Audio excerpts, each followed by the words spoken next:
I do not like the players that Arsenal have been linked to this summer one bit. And I'll tell you why, because I'm a Man United fan and all the players they're linked to from credible reports and the 4 targets they've identified this summer would all be such good signings for Arsenal. It would take them up levels.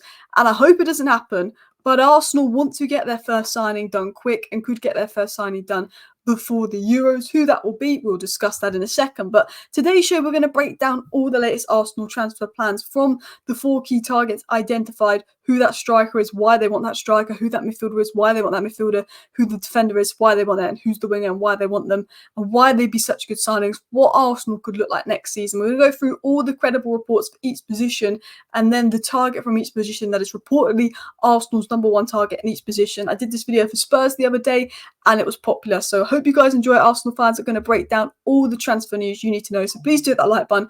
Of course, subscribe down below. And I'm saying, your lineup could look something like this next season, which would be insane. And I'm going to show you the news to suggest why it could look as good as that and who these players are. So officially, what is just the general news on Arsenal? The news is that Arsenal want to sign 4 key players depending on sales, which include a striker, a versatile midfielder, a winger, and someone who can improve the left-hand side of defence, potentially a defensive midfielder that can play left centre-back and left back. And we're going to talk about who's been highlighted for each of those positions. It does depend on sales, but, Thomas Partey's been linked to leaving Arsenal lately. There's rumours of Gabriel Jesus even leaving Arsenal, of Zinchenko, there's rumours of him leaving Arsenal, Emile Smith-Rowe, and Nketiah. They can get big money for Nketiah. They could probably get decent money for Thomas Partey soon still. And I think if they sell well, they could do 4 signings. I think they can afford 2 key signings. Through sales, could afford 4 key signings. And to be honest, 2 of the players we're going to talk about on this list aren't going to cost Arsenal more than 30 million each. But there'll be 2 players on this list that will cost Arsenal a little bit more money. Now, it was said that Arsenal are looking at more sort of floor raises and ceiling raises. There'll be probably one big signing who we're going to talk about that's going to raise the ceiling of the squad, but there's going to be players coming in that's going to raise the floor of the squad, potentially depth. One of the signings we're going to talk about is Hato, as you saw in the lineup. He's someone that could be 25, 30 million that can improve the left back and left centre back situation, but is more so improving the floor of the squad. Whereas the midfielder that they could be looking at, Joao Neves, could improve the ceiling. Sesko is sort of a floor/ceiling raise if he reaches his potential. They're looking at very, very young players, and Arsenal making a push to attack the youth market, signing the best talent under the age of 18, but they're also looking to sign some of the best teenagers. So let's dive into it. We're going to start with striker, then we're going to go to wing, then we're going to go to midfield, then we're going to go to defence, then we're going to go to the ins and the outs on what Arsenal may look like next season. Now, this is coming from John Cross of the Mirror, Charles Watts on YouTube, and Fabrizio Romano. I've tried to go with reliable sources for all of the news and break down everything you need to know in terms of Arsenal striker. Now, I think if Mikel Arteta could sign any player in the world, it would be Alexander Isak, but Newcastle are not going to sell him. I don't think it's going to happen. So, I think the most likely striker signing for Arsenal is Benjamin Sesko, and not Manchester United, Arsenal have made significant overtures towards Sesko, who's top of their target list. They've had talks with Sesko's agents, meetings with Sesko's agents. It was going to be a 43 million deal. It's now a 64 million deal because its release clause has increased, and there still is a lot of competition for Sesko, but there's a feeling with insiders behind the scenes that Sesko will be an Arsenal player if they commit to paying his £64 million fee, which is a bit of a fee, but we'll talk about that. Arsenal are prioritising striker. They also do like Victor Gyökeres, and we'll discuss that. Isak is the number 1, Sesko's number 2, Gyökeres is number 3. Sesko's looking the most realistic. So, before we get into midfielders and wingers and do the same for each position, why might Arsenal be looking at Benjamin Sesko? Well, first of all, he's 20 years of age and he's got elite potential. He is so good. You know how we talk about Arteta kind of copying Pep a little bit, and we joke about that. I mean, he is kind of like the next Haaland. Do you know what I mean? And Haaland plays for Man City, which is a Pep squad. He is technically elite. He is 6'5" and he just gobbles up ground. When he has the ball and he just runs at players and the ground he eats up, and he's so tall. He's got everything he needs to be a striker in terms of physicality, pace. He's got the physical profile for a striker, tall, strong, pacey. He's got the technical ability to be a good striker, good on the ball, good reading of the game. He's got the IQ and he's got the work rate. If you're physically able, if you're technically able, and you've got the work rate, you're going to be an elite signing. And he's got all of that at 20 years of age with 17 goals in 21 starts in the Bundesliga and 10 goals and 2 assists in his last 14 Bundesliga games. Forgot to autocorrect that from 4. Also, we know he's elite in transition. If Arsenal want to transition against teams, if they win the ball back quick, he's brilliant in transition. His movement and understanding of the game is so good. He's got the ability to drop deep, hold up play. He's a good outlet if Arsenal want to play the ball long. If they can't, if they want to play through the press, play the ball long, he can win it in the air. He can provide a big focal point to the Arsenal team. He will improve the players around him. And of course, 1v1 dribbling. He's a good dribbler. He's a good passer. He's a good intelligent player at pressing it. He runs in behind. He can allow you to hold up the ball. But at the end of the day, all Benjamin Sesko wants to do is score goals. He's like Haaland. He is a goal scorer. He wants to score goals. He will be in those positions to score goals. And Arsenal create a lot of chances, but sometimes they haven't put the ball away. Like, I think Gabriel Jesus is an excellent player, but sometimes he can't score goals. Sesko is someone that is made to score goals. He wants to score goals. He is in the box. He is getting involved. Goals is Sesko's middle name. Which brings us into the Sesko news. This was obviously coming from the Telegraph and Sam Dean that Arsenal are very interested in a move for Sesko and are reportedly in pole position to sign Sesko. United and AC Milan are interested. I will tell you this as a Manchester United fan. Manchester United will not buy Benjamin Sesko because they don't have the funds to spend more than 30 million on a striker, so we're out of that race. I think Arsenal will sign him.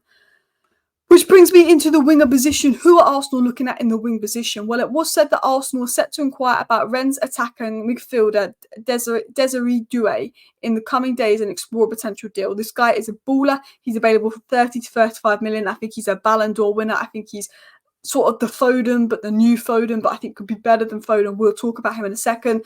Nico Williams has won, but his 300k a week wages may put Arsenal off, and there's no guarantee he leaves Bilbao, but Arsenal have also been very interested in Nico Williams for a while. I think they like the fact that he could be back up to Saka and also play with Saka because he can play left and right.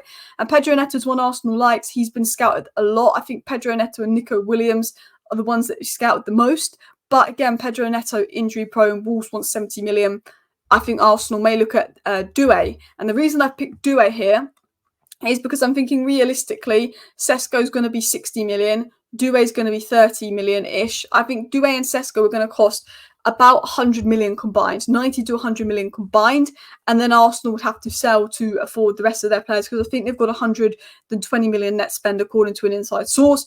So they've got about 20 million left, which could go on Hato, and then what they make from sales could go into a big midfield signing. Now, Doue can play left wing and attacking midfield. They're his two best positions. I think he's very similar to Foden in that sense, but he has the ability to play right wing and central midfield. He's very versatile. He's got 10 goals and assists and 25 starts at age 18 years of age, but it's not just goal contributions. You know, when you watch someone and he might not get a goal or assist for like 3 matches in a row, but he'll be man of the match for 3 matches in a row. That's what you get with Doue. Like, he could be all over the place. He doesn't get a goal and assist, but everything good comes through him. He's that guy. He can have a good game without having a goal and assist. Whereas someone like Salah, if he can have a bad game and have a goal and assist, but he doesn't have good games without getting goals and assists. Doue does. Now, for me, Doue has Ballon d'Or ceiling. I've done videos about him on my Manchester United channel. I think Doue is such a good player. He's got a Ballon d'Or ceiling because he's technically so good. When you watch him play, and I tell you this now, watch this guy play. He's 18, remember, 18. Silky, versatile, quick feet, skillful. The way that he has the pace to burst through opponents. He's small, but he uses his frame and strength to hold off defenders. He has the pace to just burst through players. But he's got that press resistance, 1-2 touch, quick feet, manipulate defenders with the ball. He can glide past opponents with ease through dribbling, through using his pace, which it means he can go inside and come inside and put a cross on or have a shot, or play more centrally and rotate with the cam and do these quick 1-2s with his intricate passing because he's an intelligent player, or manipulate defenders, or he can use his pace to go on the outside. He's unpredictable. And when he's press resistant, when he's technically gifted, when he's an elite passer, his final ball, his ability to pick out play, I think he's incredible. I think he's absolutely incredible. And of course, he's not the finished article, but at 18, I think this guy is Ballon d'Or potential. He's a great passer, short, long, his vision, his execution, his technical ability. If Arsenal sign this guy, they have a gem on their hands, and they've already got a lot of gems. Now, in midfield, I think Arsenal want Bruno Guimaraes, but Newcastle won't sell Bruno Guimaraes unless his 100 million release clause, which is valid until next month, is met. Guimaraes' entourage hopes for proposals from at least 2 Premier League clubs, with the player wanting to stay in England. Arsenal have had positive conversations about signing Guimaraes, but a deal is not imminent, is what's being said. So I think Bruno Guimaraes depends on how much money Arsenal make through sales. Are they willing to activate the 100 million release clause? One player Arsenal are looking at that could be available for about £60 million. Some quoted at 70, but I think he could go for £60 million. Is Joao Neves, who at 19 is unbelievable and definitely one to watch. Now, looking at Arsenal, 60, 65 million for Joao Neves. Apologise if you've got a bit of lag there. 100 million for Guimaraes. I think they will go for Joao Neves. Now, Neves is 19, is a midfielder at Benfica. He reminds me in aspects of Kobbie Mainoo, and I think when you've got Declan Rice, you've got Odegaard, you want that kind of profile to go between them, because I still think, although Declan Rice can play as an 8, I think he's better as a 6, but with a good partner that could allow him to sometimes play as an 8 if he wanted, which Joao Neves can do, because Joao Neves has the ability to, of course, play as an 8, as a 6, but he's probably better at playing in a dual pivot with a number 6 where he can advance more. But the reason Joao Neves could fill in the role of Rice, even though he's not physical, is his great ability in build-up, great ability on the ball to be the first receiver and recycle the ball. He couldn't play in the pivot. He can help with build-up. He can help with Arsenal, in that second phase of play, which I think sometimes their left centre mid profile in that second phase of play maybe has been a weakness for Arsenal. People talk about the striker, but I do think they need that perfect midfield pairing for Rice and Odegaard, who have arguably world-class seasons. They just need that third player to complete that midfield. Like Manchester City in their prime had Gundogan that could go with Rodri and De Bruyne, or Bernardo Silva that could go with Rodri and De Bruyne. They need that kind of ilk of player. And for me, he doesn't have any weakness, maybe height a little bit, but you've got Declan Rice in midfield. He's a great passer. He's press resistant. He wins duels. He wins the ball back well, which could allow Arsenal to transition. But on the ball, recycling the ball. There's a reason why Man United fans hype up Kobbie Mainoo, because of his ability to recycle, scan, and play the ball forward and build up. Joao Neves has elements of that. He's so talented. Of course, Benfica players are a little bit overrated and a little bit overpriced, but I believe he's a top talent. But a player that is probably, arguably, the best top talent out of all these names on the list is centre-back Joao Hato of Ajax. 18 years of age, turned 18 this season, is captained Ajax already, their youngest ever captain. He's having an unbelievable season. And I think when Arsenal are looking at backup for Gabriel, but someone that could play left-back if needed, and someone that doesn't need to play right away and they could mould him because of his age, Hato is that guy. Arsenal have been looking at strengthening their defence, particularly the left side of the defence. But obviously, he has signed a new contract at Ajax, but Arsenal expected to make an approach. Fabrizio Romano, who's probably the most reliable guy in transfer, said that Arsenal are still pushing to sign Hato and consider themselves frontrunners for a signature, whether that happens this summer or in the future as well, said Fabrizio Romano. He said Arsenal very much pushing for that player, and reportedly Arsenal are going to make a bid for this player in the coming weeks, which could be Arsenal's first signing. So let's talk about the guy. This is from my video on him. 18 years of age, left-footed centre-back that could play as an inverted left-back for Arsenal. He's technically secure. He brings security in possession. I think on the ball, he's very similar to Jurrien Timber. He's a left-footed Jurrien Timber that's probably a little bit better on the ball and a little bit better physically, and probably has a slightly higher ceiling than Jurrien Timber, but he's press resistant. He's physically and mentally there for an 18-year-old. He's crazy for an 18-year-old. You look at the statistics that Data MP have put on the screen here. He could be registered as homegrown. He's brought that young. He's very similar to Nathan Ake. We talk about Pep.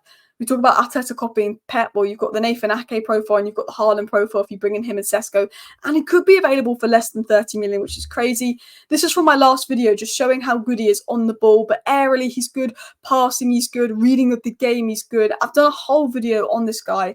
I think he's insane. And if Arsenal do sign this guy, who reportedly could be their first signing, I will do a video on why this is a good signing. Now, if Arsenal sign any of these players, these 4 players, I will do a video on why they're absolutely insane players for Arsenal. So do subscribe for that and go into more detail about how Arsenal could line up with these players and how these guys improve Arsenal. But this is what they could look like next season, assuming, players potentially like Partey is sold. They've got Sesko, Saka and Trossard maybe as their front 3, but I think Martinelli will be better next season with that left centre mid and Neves.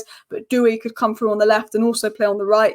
Odegaard, Neves, Rice, midfield 3, but Neves and Rice can switch. Havertz can go into midfield or attack as well. They've got Timber, who probably play left back, but Hato could play there, Zinchenko could play there, Tomiyasu could play there. I've just put him behind Rice.